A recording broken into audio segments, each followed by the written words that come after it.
Bonsoir et merci de nous rejoindre pour ce 23h. Voici les titres. Le Conseil national de la presse a présenté ce lundi son rapport d'activité pour l'année 2017 au président de la République, Alassane Ouattara. Le Conseil s'est félicité des 5 places que la presse ivoirienne a obtenues dans le classement de Reporters sans frontières. La Direction générale des impôts a saisi une importante quantité de marchandises non déclarées dans la commune de Port-Boué. Valeur de cette saisie, 3 milliards de francs CFA. Le secrétaire d'État chargé du budget a effectué une visite sur les lieux. À l'étranger, les Nations Unies et l'armée centrafricaine ont lancé une offensive contre les groupes armés à Bangui. Cette opération intervient après un regain de violence dans le quartier PK5, c'est dans la capitale de la Centrafrique. Merci d'être avec nous pour cette demi-heure d'information. Rendons-nous au palais présidentiel où le chef de l'État a reçu une délégation du Conseil national de la presse venue lui présenter son rapport d'activité au titre de l'année écoulée. Il en ressort que 2017 a été une année difficile, mais le Conseil national de la presse s'est félicité des 5 places obtenues dans le classement de Reporters sans frontières. Jérôme Kofi Aboulin. Moment toujours grandiose pour les organes régulateurs de la presse en Côte d'Ivoire quand ils rencontrent le président de la République, Alassane Ouattara. C'est le cas ce lundi, en fin de matinée, avec la remise par le Conseil national de la presse de son rapport d'activité de l'année 2017 au chef de l'État. Au palais présidentiel, à l'occasion de cette cérémonie, le CNP est conduit par son ministre de tutelle, Bruno Nabagné-Koné. Il y a quelques semaines, le 25 janvier 2018, vous nous receviez ici, même à la présidence de la République, pour vos vœux à la presse. Aujourd'hui, malgré un agenda que nous savons particulièrement chargé, vous trouvez encore le temps d'échanger avec le CNP et de recevoir son rapport de l'année 2017. Monsieur le Président de la République, la remise de ce rapport est une obligation légale prévue par l'article 54 de la loi 2017-867 du 27 décembre 2017 portant régime juridique de la presse. Cet article prévoit, en effet, que l'autorité nationale de la presse, en l'occurrence ici le CNP, adresse annuellement un rapport au président de la République sur l'application de la loi. Nous sommes là, donc, dans ce cadre. Heureux, le président du CNP l'est. Quand, prenant la parole pour présenter ce rapport en 4 grands axes, il apprend au chef de l'État que la presse ivoirienne vient de gagner 5 places au niveau du classement de Reporters sans frontières. Toutefois, il ne manque pas de saisir l'occasion pour présenter des doléances en vue du soutien du gouvernement au CNP pour faire face aux nombreux défis. Les défis du secteur de la presse sont énormes. Les technologies de l'information et de la communication, le développement de l'Internet imposent de nouveaux comportements. C'est pourquoi, Monsieur le Président de la République, je voudrais saisir cette occasion pour vous soumettre quelques-unes de nos doléances au moment où la nouvelle loi entrera en vigueur. 1. Octroyer au CNP un fonds spécial pour des travaux d'études et de développement de la presse. 2. Allouer un budget spécial en début de chaque période électorale aux instances de régulation des médias et aux organes de presse de service public pour leur permettre de satisfaire aux obligations induites par les dispositions spéciales de la loi électorale, afin de garantir l'égalité de traitement de tous les candidats et la sincérité du scrutin. Pour le président de la République, le rapport présenté par le CNP va permettre au gouvernement d'apprécier l'état de la presse en Côte d'Ivoire. Par conséquent, le CNP, selon lui, n'a qu'un objectif, celui de travailler à donner une bonne image de cette presse. La mission du régulateur n'est pas aisée. Je comprends, dans un environnement où la liberté est un indicateur clé et où la presse, effectivement, est surabondamment politisée. Mais je voudrais souligner que cette liberté de la presse est une réalité en Côte d'Ivoire. Et nos lois aussi consacrent cette liberté de la presse, surtout la nouvelle loi sur la presse. Le gouvernement prend toutes les mesures pour permettre aux journalistes d'exercer leur profession dans les meilleures conditions. Cela est quelque chose de très important parce qu'il ne faut pas que les journalistes soient dans une situation donc, de détresse financière. Le CNP, au-delà de sa mission traditionnelle, qui consiste à veiller au respect de l'éthique et de la déontologie en matière de presse, doit encourager tous les acteurs de la presse à relever le défi de la qualité. Et ceci est une condition nécessaire à l'amélioration des conditions de vie et de travail des journalistes. Tout en promettant l'examen de ces doléances pour lui apporter l'appui nécessaire, le chef de l'État demande au CNP de surtout contribuer à la vulgarisation de la nouvelle loi sur la presse et de veiller à ce que le travail des journalistes soit de qualité. Et le président Alassane Ouattara d'indiquer que c'est la qualité de l'information donnée qui pourra aider la Côte d'Ivoire sur le chemin de l'émergence. Je vous lis à présent ce communiqué de presse. Le président de la commission paritaire d'attribution de la carte d'identité de journalistes professionnels et de professionnels de la communication CIJP informe l'ensemble des professionnels des médias que la session extraordinaire de délivrance de la carte CIJP édition 2018 est ouverte. Les demandes sont reçues au secrétariat permanent de la CIJP, 6 au 17e étage de la tour C de la cité administrative, du lundi 9 avril au vendredi 4 mai 2018, délai de rigueur. Nous retournons au palais présidentiel. Le chef de l'État a échangé avec un émissaire de l'Organisation internationale de la francophonie. Ce dernier est venu transmettre au président Alassane Ouattara un message de la présidente de l'OIF, Michaëlle Jean. Message portant notamment sur une invitation faite au président de la République pour sa participation au prochain sommet de la francophonie en Arménie. Abidjan sert de cadre à une rencontre du comité de suivi des recommandations du TAC, traité d'amitié et de coopération entre la Côte d'Ivoire et le Burkina Faso. Durant 3 jours, 11 accords de coopération signés entre les deux pays en juillet dernier vont être évalués. Les experts procéderont au terme des travaux à l'examen de l'avant-projet de l'ordre du jour de la 7e conférence prévue à Yamoussoukro. Michel Digri. La signature des 11 accords de coopération entre la Côte d'Ivoire et le Burkina Faso, l'heure est à l'évaluation des protocoles paraphés à Ouagadougou à l'occasion de la conférence au sommet du 6e TAC. Le comité conjoint d'experts a 3 jours pour établir le point de l'avancement des projets qui lient les deux États.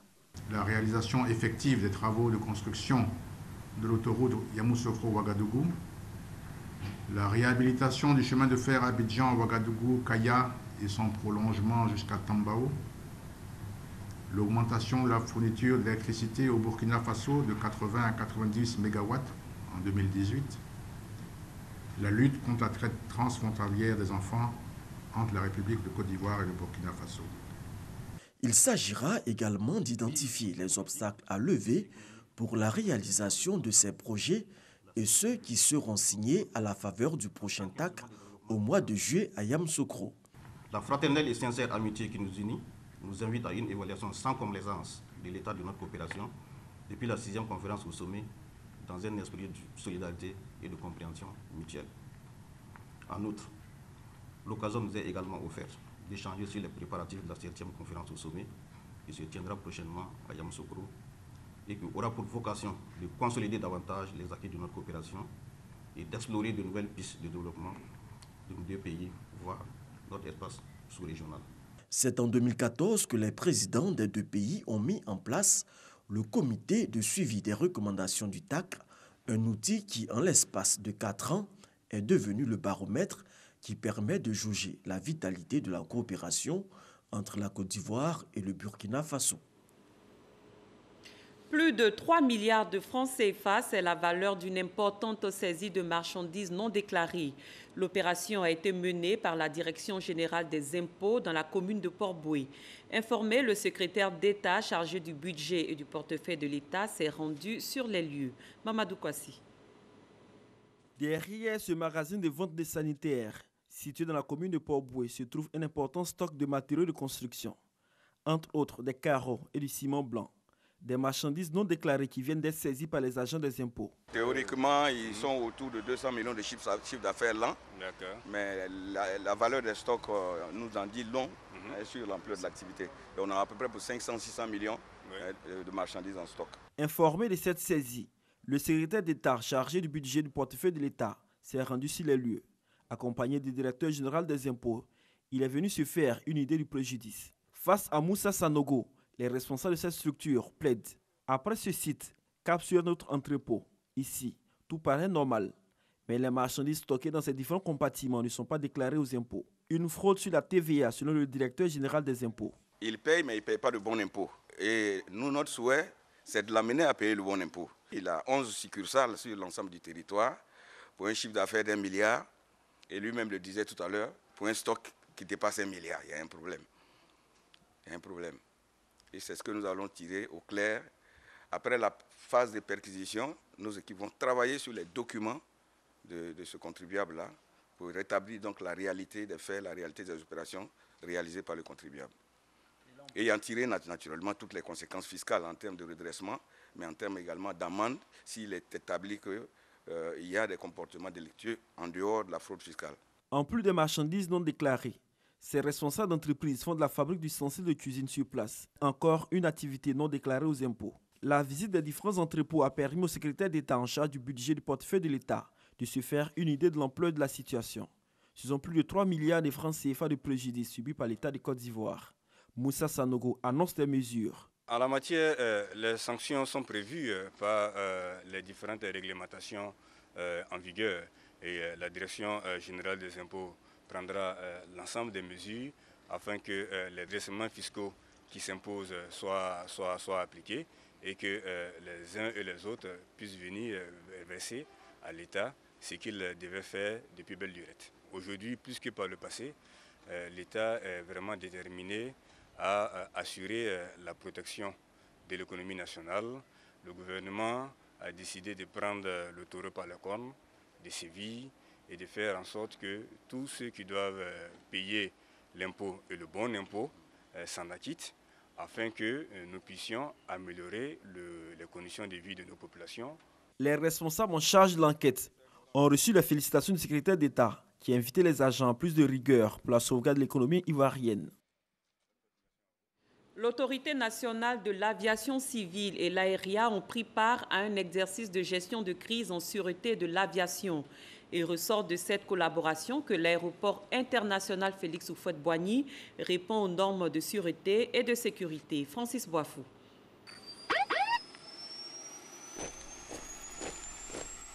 Cet exercice de gestion de crise en sûreté et sécurité à l'aéroport international Félix Houphouët-Boigny d'Abidjan est une exigence de l'Organisation de l'aviation civile internationale OACI.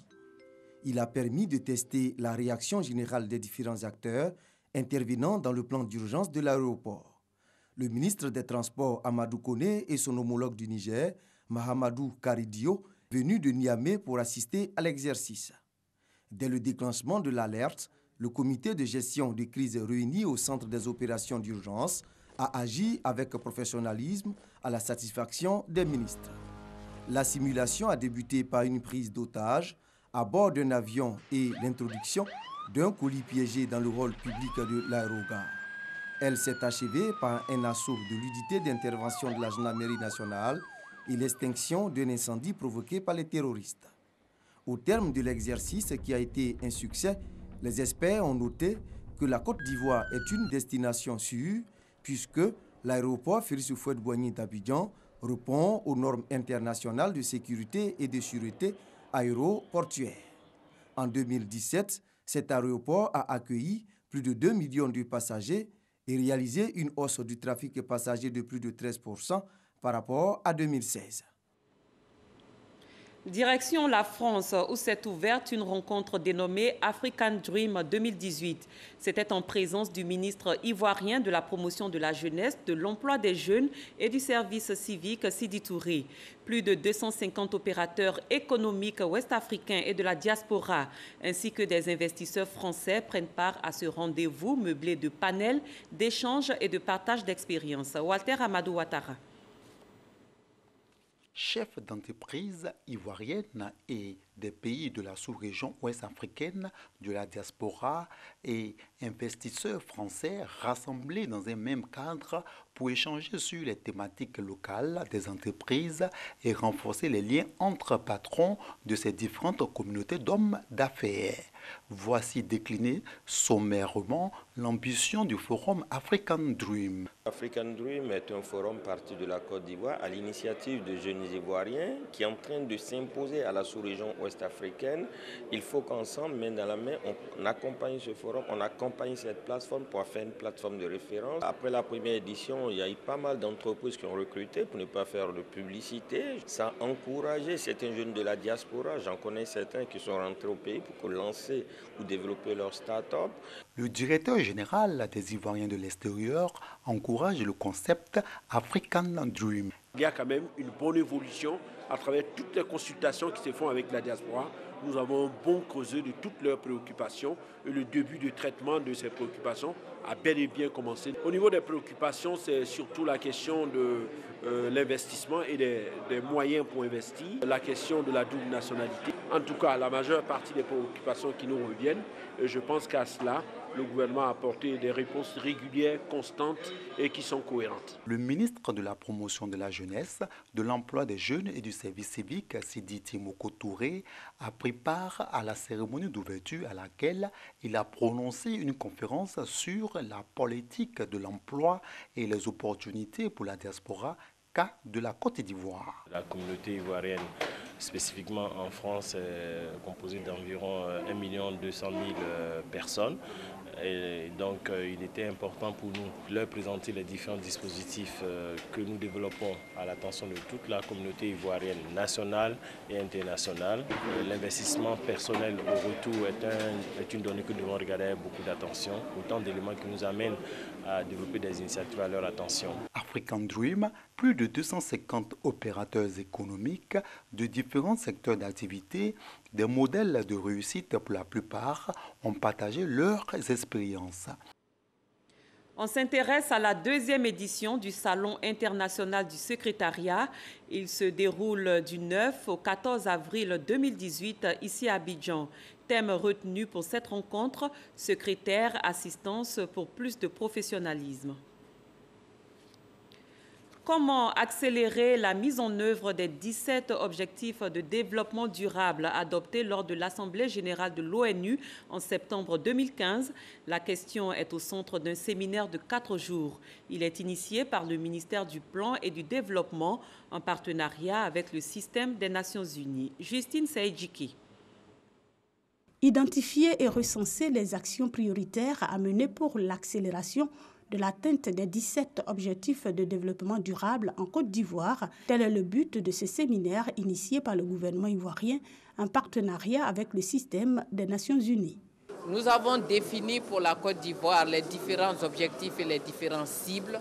Nous allons, à l'issue de cet atelier de 4 jours, définir les priorités qui vont faire que la Côte d'Ivoire va aller le plus rapidement possible vers l'atteinte des objectifs de développement durable. C'est le défi. Faire des propositions au gouvernement quant à la priorisation des actions à mener pour atteindre les cibles le plus rapidement possible, ou quant à la priorisation des cibles à viser pour atteindre l'objectif des ODD. La priorisation consiste à regarder dans le plan national de développement du pays quelles sont les cibles qui sont en rapport avec les objectifs de développement durable. À partir de ces cibles-là, c'est d'opérer un choix. Vous voyez, c'est un exercice qui est extrêmement important. C'est pour voir l'alignement entre ce qui a été écrit dans le plan national de développement et ce qui est défini dans les ODD. Et voir si le plan prend en compte les ODD. Durant 4 jours, 80 décideurs représentant des groupes d'acteurs de parties prenantes dans la mise en œuvre des ODD vont entre autres analyser la prise en compte des ODD dans le plan national de développement et les politiques sectorielles, identifier les obstacles majeurs à une accélération des cibles des ODD et leurs sources de financement. L'Assemblée générale de l'ONU de septembre 2015 a fixé l'atteinte des 17 ODD sur le plan international à 2030 et sur le plan africain à 2063. Des acteurs politiques, ministres africains de la justice et organismes internationaux échangent sur la peine de mort et son abolition dans les États africains. C'est à la faveur du 3e congrès régional africain contre la peine de mort. La rencontre ouverte aujourd'hui à Abidjan prend fin demain. Moussa Konaté. De l'autre côté des grilles, un regard attentif sur des prospectus parlant de l'abolition de la peine de mort. Pete Uko, aujourd'hui avocat, a traversé le couloir de la mort. Ce Kenyan a échappé à la peine capitale après 18 années passées en prison.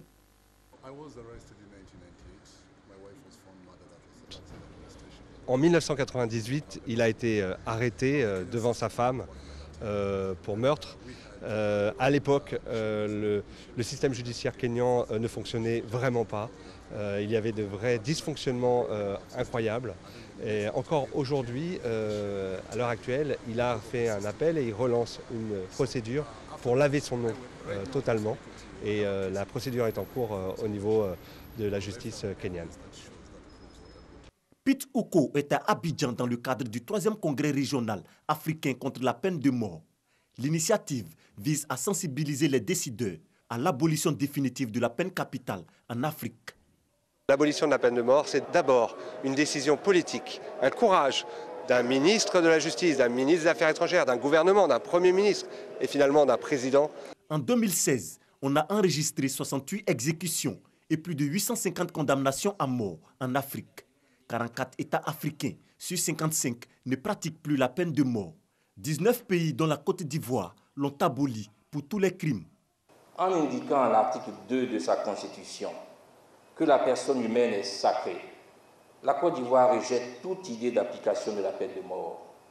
C'est le lieu d'indiquer que bien qu'existant dans notre législation antérieure, la peine de mort n'a jamais connu aucune application depuis l'accession de notre pays à l'indépendance. C'est vrai que nous avons jusqu'à présent la peine de mort dans notre arsenal juridique, mais depuis un certain temps, il y a un processus normatif qui est en cours qui vise à abolir la peine de mort.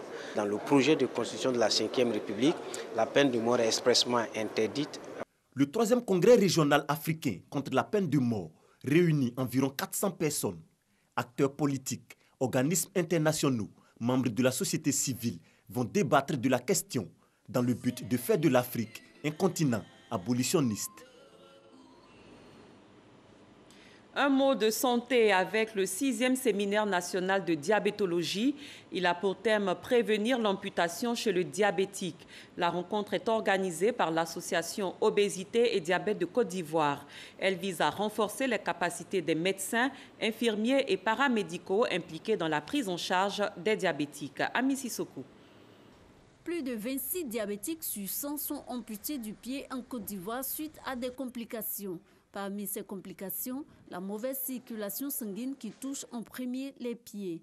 Les artères se bouchent, diminuant ainsi l'apport en oxygène. Résultat, les plaies s'étendent et ne cicatrisent pas. Je voulais diminuer mes ongles et la lame est rentrée un peu dans ma peau. Le deuxième jour, il y avait une inflammation. Mon orteil était pratiquement rempli de pus. Grâce à une dame qui a incisé l'orteil et pendant une semaine, elle m'a aidé à circonscrire cela. Sinon, ça allait dégénérer et puis ça allait provoquer une amputation. Pour réduire le taux d'amputation à 5%, le 6e séminaire national de diabétologie de l'association Obésité et Diabète de Côte d'Ivoire vient renforcer les connaissances des agents de santé et diététiciens à la prévention du pied diabétique, en traitement et la prise en charge nutritionnelle. À côté du coma diabétique, il y a le problème du pied chez le diabétique, donc la gangrène.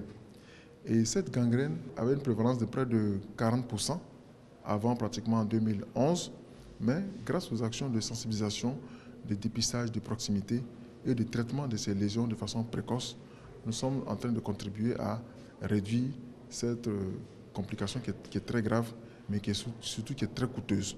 La bonne nouvelle, c'est que 80% des amputations peuvent justement être prévenues. C'est prendre soin de ses pieds, les laver tous les jours, les sécher, surtout entre les orteils pour éviter la macération. Devant toute lésion, consulter rapidement pour une prise en charge adaptée et efficace. De la part des personnels soignants, on les encourage également à examiner les pieds des malades diabétiques. C'est tout aussi important que d'ausculter leur cœur. Dans le monde, il y a une amputation toutes les 20 secondes et 70% de toutes les amputations non traumatiques ont pour cause le diabète selon les diabétologues. Alors que des mesures simples peuvent prévenir le pied diabétique. Entre autres, faire du sport, ne pas se promener pieds nus, ne pas porter des chaussettes et chaussures serrées.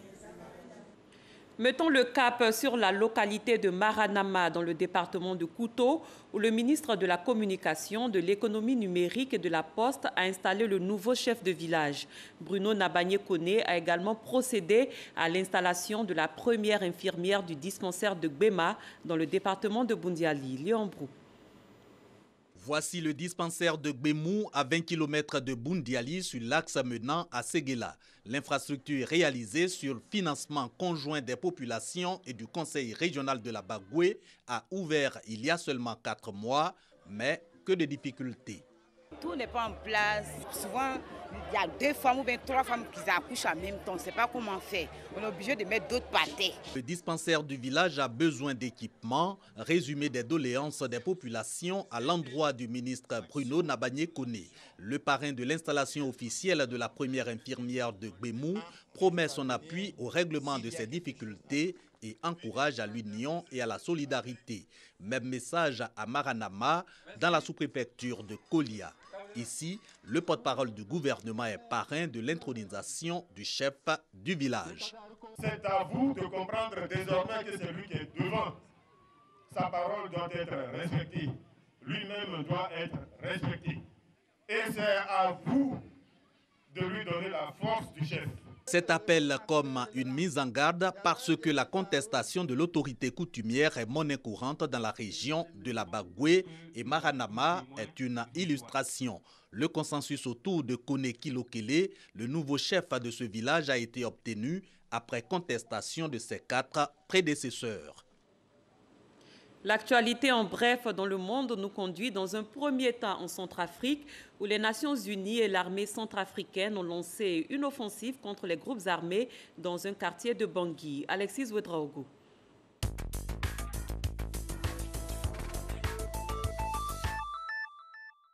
Les Nations Unies et les forces de sécurité centrafricaines ont lancé dimanche une opération visant des groupes armés dans le quartier PK5 de Bangui. L'opération militaire intervient après un regain de violence. Il y a une semaine, une patrouille de casques bleus avait été prise pour cible par un groupe armé dans ce même quartier. Fin mars, la mission de l'ONU avait menacé de démanteler toutes les bases des groupes armés du quartier si ces derniers ne déposaient pas les armes. Des millions de doublons ont été détectés parmi les électeurs recensés en RDC. Le président de la commission électorale indique qu'il y aurait plus de 6 millions de doublons. Des provinces enregistrent des nombres particulièrement élevés comme le Sankourou et le Tchoupa. Des élections présidentielles, législatives et provinciales sont annoncées pour le 23 décembre prochain dans le pays. L'ex-président Luiz Inácio Lula da Silva est depuis dimanche incarcéré en prison de Curitiba au Brésil. Figure clé des décennies de l'histoire du Brésil, Lula, l'ancien petit sureur de chaussures non scolarisé, a occupé pendant 2 mandats le palais présidentiel. Il purgera une peine de plus de 12 ans de prison pour corruption. À 72 ans, Lula dénonce avoir été victime d'un complot politique pour l'empêcher de se présenter pour un 3e mandat.